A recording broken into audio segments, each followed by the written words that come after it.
दोस्तों नमस्कार। हम सब लोग जानते हैं कि पश्चिम बंगाल की मुख्यमंत्री ममता बनर्जी हैं और बंगाल में जब भी चुनाव होते हैं तो वहां पे हिंसा के बिना बंगाल में चुनाव नहीं हो सकता है।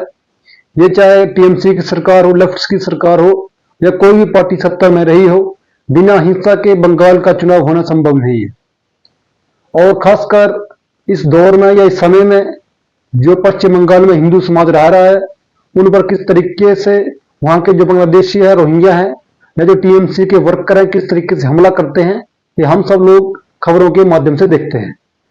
लेकिन आज जिसके ऊपर हम बात करने वाले हैं वो पश्चिम बंगाल से जुड़ी हुई तो है, लेकिन जो घटना हुई है ये पश्चिम बंगाल के बाहर हुई है। तो आज मैं आपको उस घटना के बारे में बताने वाला हूं। और सबसे पहले अगर मेरे चैनल पे नए हैं तो चैनल को सब्सक्राइब कर दें, वीडियो को लाइक एंड शेयर कर दें।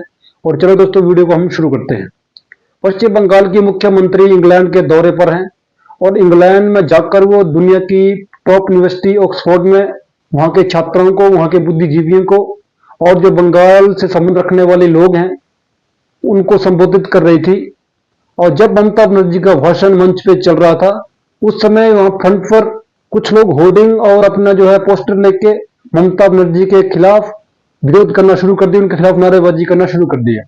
टाइम के लिए तो ममता बनर्जी भी एक सरप्राइज रह गई कि पश्चिम बंगाल में तो उनका जो विरोध हमेशा होता रहता है, चाहे भाजपा हो या अन्य आम पब्लिक हो, उनके खिलाफ प्रोटेस्ट हमेशा करते रहे हैं। लेकिन इंग्लैंड में कौन उनके खिलाफ प्रोटेस्ट करने, इंग्लैंड में वो भी ऑक्सफोर्ड यूनिवर्सिटी में कौन पहुंच गया।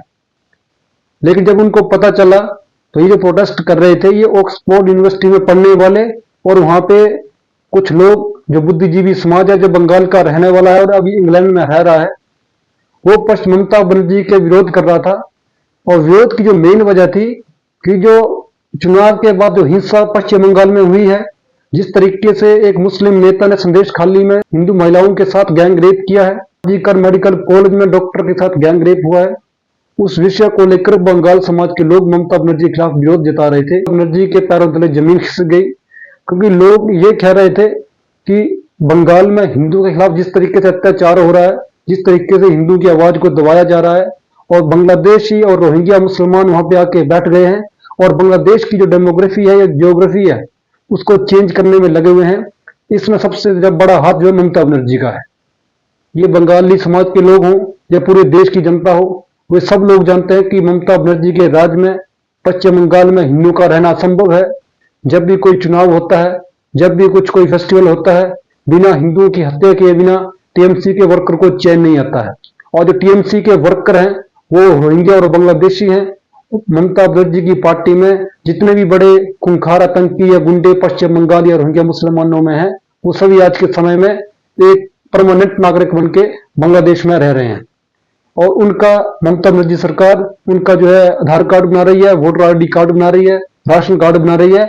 ये कल अमित शाह ने संसद में अपने भाषण के दौरान भी कहा कि पश्चिम बंगाल के वोटरों के थ्रू ही बांग्लादेशी और रोहिंग्या पूरे इंडिया में फैल रहा है। और जब तक पश्चिम बंगाल की गवर्नमेंट नहीं चाहेगी, अमित शाह ने कल पार्लियामेंट में कहा है कि जब तक पश्चिम बंगाल सरकार बांग्लादेशी और रोहिंग्या को पश्चिम बंगाल के बॉर्डर पर नहीं रोकेगी, तब तक ये जो शरणार्थी हैं, ये जो जिहादी हैं या आतंकवादी हैं, ये बॉर्डर से इंडिया में जो एंटर करते रहेंगे।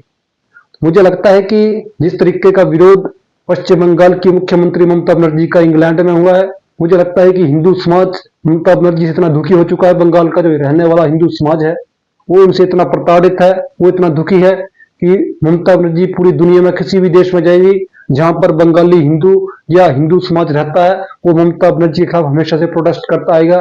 क्योंकि ममता बनर्जी ने रोहिंग्या और बांग्लादेशी और जो इंडियन मुस्लिम है उनको सबसे ज्यादा शरण जो दी है। और हिंदुओं के ऊपर जिस तरीके के अत्याचार ममता बनर्जी गवर्नमेंट कर रही है, मुझे लगता है कि आज के समय में ये काफी दुर्भाग्यपूर्ण है। और पश्चिम बंगाल की जनता जो इसका बदला है ये 2026 के चुनाव में लेने वाली है।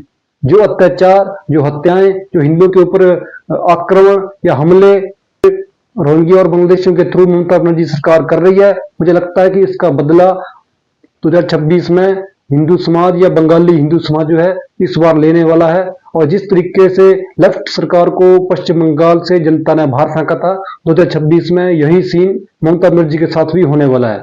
आप लोगों की क्या राय है? देशी और रोहिंग्या पश्चिम बंगाल में एंटर कर रहे हैं, हिंदुओं के ऊपर अत्याचार कर रहे हैं, क्या शरणार्थियों को इस इंडिया से बाहर नहीं फेंकना चाहिए? जिस तरीके से ममता बनर्जी बांग्लादेशी रोहिंग्या मुसलमानों को आधार कार्ड और वोटर आईडी कार्ड बनवा के दे रही है, क्या तो इस मसले को लेकर क्या सेंट्रल गवर्नमेंट को ममता बनर्जी की सरकार बर्खास्त नहीं करनी चाहिए? आप लोगों की क्या राय है, आप कमेंट बॉक्स में बता सकते हैं। और सबसे पहले अगर मेरे चैनल पे नए हैं तो प्लीज चैनल को सब्सक्राइब कर दें, वीडियो को लाइक या शेयर कर दें और बेल आइकन को प्रेस कर दें ताकि मेरी जितनी भी आने वाली वीडियो रहेंगी वो आप लोगों तक पहुंचे। दोस्तों हम मिलते हैं नेक्स्ट वीडियो में, तब तक के लिए सभी का बहुत बहुत धन्यवाद। नमस्कार, जय हिंद, जय श्री राम।